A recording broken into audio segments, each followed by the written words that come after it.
जय मसीह की। क्या आप प्रार्थना कर रहे हो और आपकी प्रार्थना नहीं सुनी जाती? क्या मांगते हो पर नहीं मिलता? तो ये छोटा सा वीडियो पूरा देखना। इसमें 4 कारण बताए गए हैं कि क्यों आपकी प्रार्थना नहीं सुनी जाती, क्यों आप मांगते हो पर नहीं मिलता। और बाइबल में एक पद पढ़ते हम, मत्ती उसका 7वां अध्याय और उसका 7वां पद और 8वां पद। मांगो तो तुम्हें दिया जाएगा, ढूंढो तो तुम पाओगे, खटखटाओ तो तुम्हारे लिए खोला जाएगा। क्योंकि जो कोई मांगता है उससे मिलता है, जो कोई ढूंढता है वह पाता है, जो खटखटाता है उसके लिए खोला जाता है।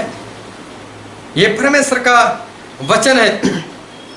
मांगोगे तो दिया जाएगा। जो मांगता है वो सभी लोग पाते हैं। कई लोग प्रार्थना करते, परमेश्वर आपका वचन है, मांगो मांगो तो दिया जाएगा, मांगो तो दिया जाएगा। परमेश्वर हम मांगते क्योंकि आपके वचन में लिखा है, आपने कहा है मांगो तो दिया जाएगा, इसलिए हम मांगते। लेकिन वचन का दावा करने के बाद भी नहीं मिलता। और नहीं मिलने के 4 कारण है। और उसमें से सबसे पहला कारण हम देखते हैं नए नियम में याकूब की पत्री, उसका 4वां अध्याय, याकूब 4 और उसका 3रा पद। और यहां पर ऐसा लिखा है, तुम मांगते हो और पाते नहीं, मांगते हो पर नहीं मिलता बोले आपको, इसलिए कि बुरी इच्छा से मांगते हो ताकि अपने भोग विलास में उड़ा दो। परमेश्वर ये कहते हैं आप मांगते हो पर नहीं मिलता, उसका कारण है बुरी इच्छा, भोग विलास, मौज शौक। आपके घर में शादी है, आप परमेश्वर से मांगते हो, परमेश्वर पैसा दो ताकि मैं डीजे लाऊं, फिल्म के गाने बजवाऊं। तो क्या परमेश्वर उसके लिए आपको पैसा दे देंगे? क्या परमेश्वर मेरे घर में शादी है, मुझे पैसा दो ताकि सभी रिश्तेदारों को मैं कुछ व्यवहार कर सकूं, कुछ बर्तन कपड़े दे सकूं। ये फालतू का खर्च, आपका मानना, आपके रीति रिवाज, और उसके लिए परमेश्वर पैसे दे क्या? मौज शौक के लिए हमारे परमेश्वर पैसा नहीं देंगे। परमेश्वर ने आदम हवा की शादी की थी तो कौन सा हल्ला मचाया था? क्या स्वर्गदूत को बोला था आओ बड़ी पार्टी करते? अब्राहम इतने बड़े थे, क्या ईसा की शादी की तो क्या रिसेप्शन भी दिया था क्या? ये फालतू के खर्चे बंद करो, उसके लिए परमेश्वर कुछ भी नहीं देने वाले। अगर आप किसी भी रीति से मौज शौक करना चाहते हो, भोग विलास करना चाहते हो, उसके लिए परमेश्वर से मांगोगे तो नहीं मिलेगा। ये सबसे पहला कारण कि मांगते हो लेकिन क्यों नहीं मिलता। फिर दूसरा वचन हम पढ़ते हैं, वो भी है याकूब की पत्री में, उसका 1 अध्याय, और हम पढ़ते हैं 5वें पद से लेकर 8वें पद तक। वहां पर ऐसा लिखा, पर यदि तुम में से किसी को बुद्धि की घटी हो तो वो परमेश्वर से मांगे, जो बिना उलाहना दिए, बिना डांटे सबको उदारता से देते हैं और उसको दी जाएगी। पर विश्वास से मांगे, जो भी मांगते हो विश्वास से मांगो और कुछ संदेह न करो, क्योंकि संदेह करने वाला समुद्र की लहर के समान है जो हवा से बहती और उछलती है। ऐसा मनुष्य यह न समझे कि मुंह से प्रभु से कुछ मिलेगा। जो समुद्र की लहर के समान है, वह व्यक्ति दुचित्ता है और अपनी सारी बातों में चंचल है।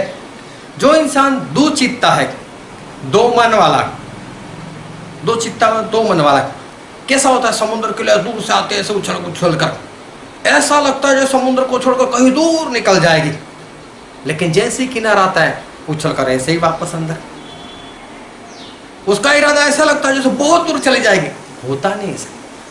कई लोग विश्वास में ऐसे उछलते दिखते, सही में कोई विश्वास नहीं होता है। उसका दो मन होता है, परमेश्वर देंगे या नहीं देंगे, देंगे या नहीं देंगे। ऐसे लोगों को परमेश्वर नहीं देते। अगर आप दो मन रखकर मांगोगे नहीं मिलेगा। एक बार ऐसा था कि हम जो सुसमाचार प्रकट करते उसके विरोध में कुछ बिल पास होने वाला था। चर्च वालों ने मीटिंग बुलवाई, बोले पूरी रात प्रार्थना करते बिल पास ना हो। सभी लोगों ने मिलकर प्रार्थना की, परमेश्वर बिल पास ना हो। एक भाई साहब ने तो क्या बढ़िया प्रार्थना की, बहुत ही बढ़िया।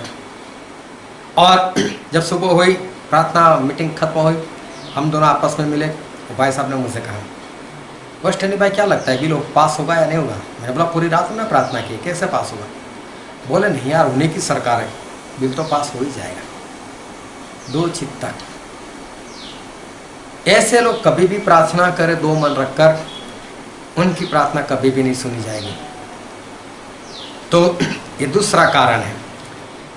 पहला कारण है मौत करने के लिए परमेश्वर नहीं देंगे, उसके लिए मांगोगे तो आपकी प्रार्थना नहीं सुनी जाएगी। दो मन रखकर मांगोगे तो भी आपकी प्रार्थना नहीं सुनी जाएगी। और तीसरा कारण है कि इंसान की प्रार्थना क्यों नहीं सुनी जाती। और हम पढ़ते हैं मरकुस उसका 11वां अध्याय और उसका 24वां पद, मरकुस 11 और 24। वहाँ पर प्रभु से ऐसा कहते हैं, इसलिए मैं तुमसे कहता हूँ कि जो कुछ तुम प्रार्थना करके मांगो तो विश्वास कर लो कि तुम्हें मिल गया है और तुम्हारा भी यह हो जाएगा। बोले प्रार्थना में जो मांगते हो अभी मिला नहीं, उससे पहले ऐसे ही विश्वास करो मिल चुका है, तो परमेश्वर बोलते मिल जाएगा। ये तीसरी बात है, ऐसा विश्वास मिल चुका है। मिला नहीं उससे पहले विश्वास कर लो मिल गया है और परमेश्वर दे देंगे। ये तीसरा कारण है। जब इंसान के अंदर ऐसा विश्वास नहीं कि मिल चुका है और वो प्रार्थना करे तो उसकी प्रार्थना नहीं सुनी जाती, उसको नहीं मिलता। ये है तीसरा कारण।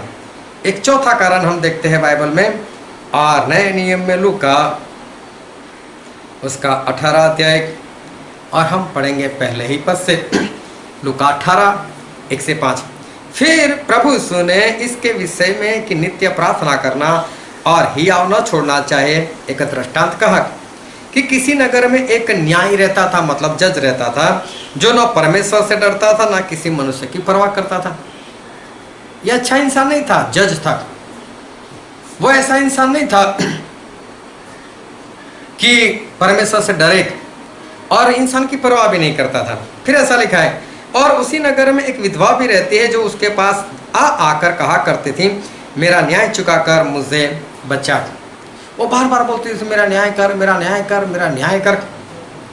फिर आगे लिखा है, उसने कितने समय तक तो न माना, परंतु अंत में मन में विचार करके कहा, यद्यपि मैं न ईश्वर से डरता और न मनुष्य की कुछ परवाह करता हूँ, तो भी यह विधवा मुझे सताती रहती है, इसलिए मैं उसका न्याय चुकाऊंगा।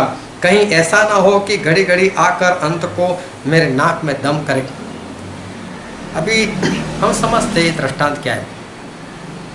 एक जज था, उसको फैसला करना था।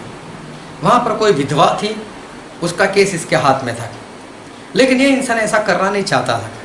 वो इसके हक में कुछ भी नहीं करना चाहता था, लेकिन वो बोलता जब कल आना, ये कल चली जाती थी। अभी परसों आना, वो परसों चली जाती थी। बोल शाम को आना, शाम को चली जाती थी। ये कभी जज को कुछ नहीं बोलती, इतना धक्का क्यों खिलाता है? जितनी बार बुलाए हाजिर, जज साहब क्या हुआ, जज साहब क्या हुआ, हो गया मेरा फैसला हो गया। जितनी बार बुलाया हाजिर, जितनी भी बार बुलाया हाजिर। वो क्यों बार बार बुलाता था? आखिर में थक कर वो आना ही बंद कर दे। लेकिन ये विधवा तो हर बार वहां पहुंचकर जज साहब हुआ, प्रेम से जज साहब हुआ, जज साहब हुआ। आखिर में ये थक गया, बोले इसको न्याय दे दो, इसको इसका हिस्सा दे ही दो, इसके हक में फैसला कर ही दो, कहीं ये मेरे नाक में दम ना कर दे। तो बार बार आ जाती है। और ये दृष्टांत परमेश्वर ने क्यों दिया? सर्वदा प्रार्थना करनी चाहिए, हियाव नहीं छोड़ना चाहिए। कई लोग क्या करते, एक बार प्रार्थना करते, 2 बार प्रार्थना करते, फिर अपना काम कर लेते। परमेश्वर मुझे बुखार है, परमेश्वर मेरा बुखार दूर करो, परमेश्वर मेरा बुखार दूर करो, सुबह से लेकर शाम तक प्रार्थना की, लेकिन बुखार नहीं गया। छोड़ परमेश्वर, मैं जाता हूँ अस्पताल में। तो फिर परमेश्वर से कुछ नहीं होने वाला है। परमेश्वर बोलते लगातार प्रार्थना करो, थको मत। और परमेश्वर जो है वो परमेश्वर पूरा काम करेंगे। क्योंकि आगे 6वें पद में क्या लिखा है, प्रभु ने कहा सुनो कि वो अधर्मी न्याय मतलब जज क्या कहता है, सो क्या परमेश्वर अपने चुने हुए का न्याय न चुकाएगा जो रात दिन उनकी दुहाई देते रहते हैं, और क्या वो उनके विषय में देर करेगा? नहीं, परमेश्वर करेंगे उसका काम। तो ये चौथा कारण है कि इंसान 2-4 बार प्रार्थना करता है, फिर थक जाता है, और इसलिए उसकी प्रार्थना का उत्तर उससे नहीं मिलता। अगर आपकी प्रार्थना नहीं सुनी जाती, अगर आपको उत्तर नहीं मिलता, इस 4 कारण को ध्यान में रखना, इसी तरह से प्रार्थना करना, तो देखना आपकी प्रार्थना सुनी जाएगी, आपको उत्तर मिलेगा। परमेश्वर आपको आशीष दे। आमीन।